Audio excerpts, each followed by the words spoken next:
Então vamos lá, meus amigos, boa tarde a todos, sejam todos bem-vindos ao canal Psicoeducação. E é o seguinte, hoje eu tentarei explicar aqui para vocês por que o PT vai ganhar essas eleições.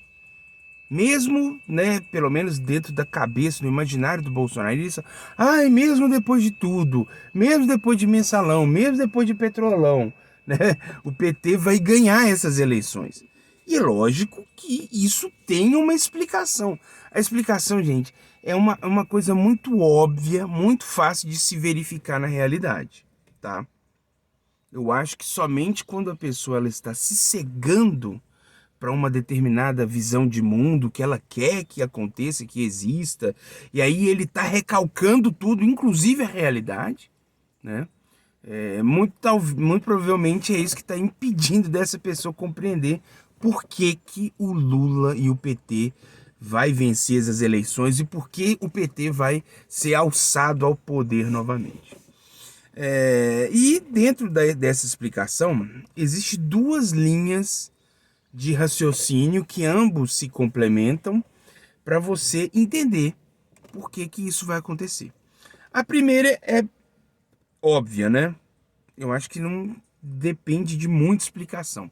A primeira é que o Bolsonaro é uma tragédia revelada. Eu já falei isso em diversos vídeos aqui no canal. O Bolsonaro é tragédia revelada. Foi o tempo onde você poderia especular sobre o Bolsonaro ser uma porcaria de político, né? E hoje a gente vê, né? E assim, a gente vê absurdos, cara, que, sabe, a gente nunca. Assim, eu pensava assim: o que seria um governo Bolsonaro fracassado? Sei lá, política econômica fracassar, alguma coisa nesse sentido, sabe?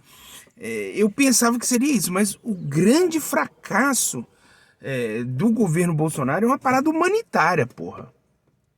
É um negócio que tá ali com essa questão da ética, entendeu? Você ver um cara que ele é claramente malévolo e que ele raciocina em termos destrutivos. Então esse é um ponto. O Bolsonaro é uma tragédia revelada e isso aí já fez muita gente que votou nele, porque é sempre bom lembrar, esses 56 milhões de votos que o Bolsonaro teve no segundo turno não são de bolsonaristas de corpo e alma, são de pessoas que deram uma chance para ele.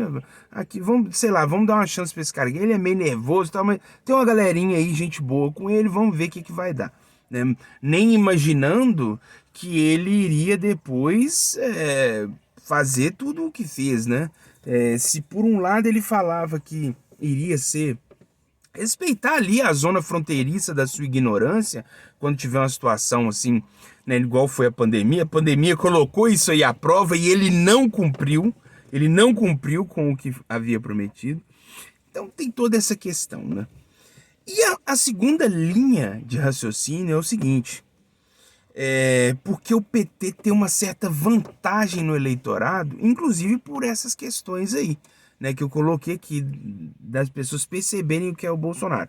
Primeiro, digamos que as camadas mais pobres e mais, assim, menos favorecidas já são PT por mera questão de representação, né, porque eles realmente são, digamos que, beneficiados diretamente por um eventual governo Lula, né, onde a atividade das ONGs elas possuem maior atenção e são direcionados muitas verbas, ou seja, existe uma manutenção nessa questão representativa do PT, isso é muito claro. A gente via ali a Dilma entregando casinha popular, não sei o que, Minha Casa Minha Vida. Então, para quem né, classe C e classe D, né, isso aí é papel passado, é uma mera questão de representação. É igual quem é, por exemplo, militar, tem representação no Bolsonaro. É igual, por exemplo, essa elite tacanha, burlesca, também tem representação no Bolsonaro, né? E aí, complementando essa questão, quem que define política mesmo é a classe média, cara. Que é a classe média que é o grosso, que é o chão de fábrica da coisa mesmo. E aí, é nessa classe média que o Bolsonaro ele não é hegemônico. Ele pode ter a maioria, é uma maioria boa, interessante, mas ele não é hegemônico. né? Porque algumas pessoas na classe média, elas conseguem ser empáticas e conseguem perceber o outro, né?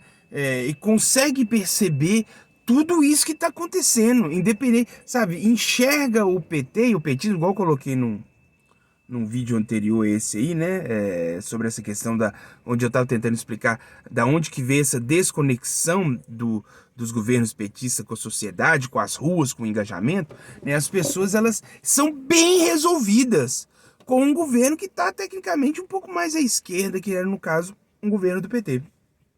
Então, por essas pessoas serem empáticas, elas conseguem observar isso. E tem também toda essa questão das camadas mais intelectuais, que eles vão muito além dessa questão da empatia, como eles passam a ter, digamos que, uma visão tanto quanto mais científica, né, a respeito desses arranjos políticos. Porque o que eles utilizam como matéria, objeto de entendimento, é aquilo que eles mesmos chamam de materialismo histórico dialético. Eles entendem que certas dinâmicas da sociedade, elas não são ideológicas, elas são materiais, elas são palpáveis, ou seja, elas respondem diante de um estímulo, igual, por exemplo, a ideia da conscientização no marxismo, né, que é entendido também como a aceleração do motor da história. Ou seja, então, é uma guerra entre a ideologia contra uma percepção que ela é material. Então tem toda essa questão aí, né? Aqui no meu município, Governador Valadares, o Bolsonaro ganhou o primeiro turno em 2018, e no segundo turno teve uma diferença avassaladora que foi em torno de 76%, se eu não me engano, que votaram no Bolsonaro. Isso em 2018, no segundo turno. Primeiro turno, acho que eu não sei se foi 53. Ou seja, o Bolsonaro ganhou aqui na minha cidade de primeiro turno. E aí eu também tava tentando querer entender o porquê, né? Eu lembro que numa dessas palestras aí do Ariano Suassuna, onde ele tava fazendo ele tava contando uma história dele tomando posse na Academia Brasileira de Letras. E ele se relacionando com o pessoal lá na festa, ele acabou conhecendo uma mulher lá, não sei se a mulher era mulher de um escritor, de alguém ali da logística, não sei. Ela tava conversando, né, lá no jantar e tal. E o que tava ao centro da conversa dela era saber se as pessoas foram pra Disney, né? Porque ela falou isso com ele e depois ela percebeu, ele, o Ariano Suassuna, percebeu ela comentando sobre isso com outra pessoa. Ou seja, aí ele até fez uma piadinha falando assim, que as pessoas, para essa mulher, a humanidade é dividida em dois tipos, né? Aqueles que foram para Disney e os que não foram. E ela só conferia humanidade e dignidade para aqueles que foram, né? Porque veja bem, quando o Ariano Suassuna falou com ela que nunca tinha ido para Disney, ela até mudou a feição para conversar com ele, achou que ele era, sei lá, um sujeito descartável. Gente, o Ariano Suassuna, tá? Enfim, eu acho que a minha cidade, Valadares, pelo que eu já pude observar, é uma cidade tomada por mulheres daquele tipo de pensamento, né? Não sei se é porque aqui tem muita imigração para os Estados Unidos e os Estados Unidos, né, o americanismo, né, eu não estou falando do americano em si, mas essa coisa, esse caldo cultural americanista, da conspiração, sabe, dessas coisas assim que vão muito além do aceitável. Isso é ruim, cara.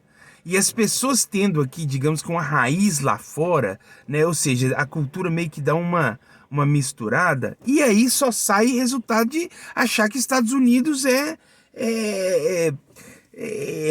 a síntese da humanidade. A Disney ali é o momento mais apoteótico que um sujeito consegue alcançar na vida. E Valadares é assim, cara. Valadares, a elite valadarense, ela, via de regra, é a mulher lá que fica dividindo as pessoas entre ter ido na Disney ou não. É empírico isso, gente. É empírico. O que eu tô falando aqui pode até... Algumas pessoas vão colocar a máscara, né? Vão colocar vestir a carapuça, né? Não sei se chegarão ao ponto de comentar aqui, Mas aqui é assim. E esse tipo de pensamento flerta muito com o bolsonarismo. Por isso que sente representação. É uma representação que ela tem zero empatia com essa questão do outro e zero empatia, zero compreensão da análise mesma da realidade, né? E aí o resultado não poderia ser outro. Vai ganhar aqui de novo em primeiro turno. Bolsonaro, ele é muito figurativo aqui. É claro que talvez vai diminuir um pouco esse número, né? Eu sou um deles, eu não acredito que eu tô sozinho. No grupo mesmo lá, onde nós fundamos essa agremiação bolsonarista aqui, 4 saíram, né? É um número, né? Vai diminuir. Se a gente for fazer um cálculo de proporcionalidade, 4 fundadores de uma agremiação bolsonarista desembarcou totalmente do bolsonarismo e tá pouco se lixando se o PT voltar ao poder. Tipo, não tem aquela coisa assim, e o PT é o mal menor. Não, o PT é o mal menor nada. O PT tá anos-luz à frente do Bolsonaro, né? Aí vem esse povo chegar e falar assim, mas é corrupção, o mensalão, o petrolão. E eu fico assim, cara, esse povo tem espelho em casa, não, cara? Porque, assim, velho, olha pro seu presidente, meu amigo. Seu presidente também é tão bandido, é tão corrupto quanto. É por isso que, no final das coisas, eu acabo entendendo por que esse negócio de corrupção é uma preocupação pequena burguesa, velho. Porque, assim, cara, a corrupção é uma parada instalada na humanidade. Entendeu? Não é num governo em especial. A gente ficar naquela coisa, virar uma eterna caça às bruxas de corrupção, né? Eu saí desse bate. Eu caí no bolsonarismo por causa de corrupção. O que me fez virar, não necessariamente Bolsonaro, mas votar no Bolsonaro, é aquela frase lá do Joaquim Barbosa. Joaquim Barbosa tem responsabilidade na eleição do Bolsonaro, velho. Ele mandou lá, ó, ao vivaço, né? O único deputado da base parlamentar que não aceitou propina foi o deputado Jair Bolsonaro. Aquilo tinha um simbolismo gritante, principalmente para os lavajatistas, né? Principalmente essa galera que tava achando que o grande problema era a corrupção. A corrupção é um problema e eu acho que a gente, igual eu já coloquei em diversos vídeos, a gente pode combater em outros focos, né, em outros pontos, né? Eu mesmo ataco essa questão do patrimonialismo e o que dá a existência a ele, porque eu acho que a raiz do problema está naquilo ali, né? Esse excesso de autoridade, de privilégio, de boa-fé pública que o político tem. Isso aí, combatendo isso aí, até os casos de corrupção costumam diminuir. Esse é o verdadeiro combate à corrupção, e não ampliar as leis no caso de alguém, né, ficar público que alguém cometeu corrupção. Corrupção em política, por causa da boa-fé, é muito difícil de ser descoberta.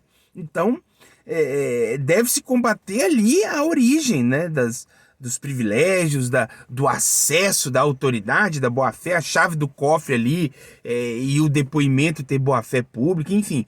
Tudo isso que acaba favorecendo eles é o que acaba permitindo a ousadia, né? Mas no final das contas, gente, eu abandonei esse negócio de corrupção. Eu acho que isso aí é uma pauta pequeno burguesa mesmo. Entendeu? Todo político, a gente vê que corrupção, ela está instalada na sociedade, não apenas no Brasil, em tudo quanto é grupo político, qualquer formação, qualquer agremiação. Você vai, sei lá, DCE de faculdade, tem um picaretinho ali que está desviando dinheiro. Então esse negócio de imaginar que é possível tornar a política brasileira algo imaculado, assim, é de uma estupidez que eu não consigo nem calcular a dimensão, né? E esses bolsonaristas que acreditam que o Bolsonaro não é corrupto, esses aí estão submersos numa loucura muito maior, né? De imaginar que o Bolsonaro é um santo ali, né? O Adrilles falando lá, é a virgem incorrupta, né? Ou o Coppola é o Rambo na floresta hostil, né? E essa floresta é o Centrão, que tá ali tentando aniquilá-lo. É isso, gente. Então é isso, ficamos por aqui, até o próximo vídeo.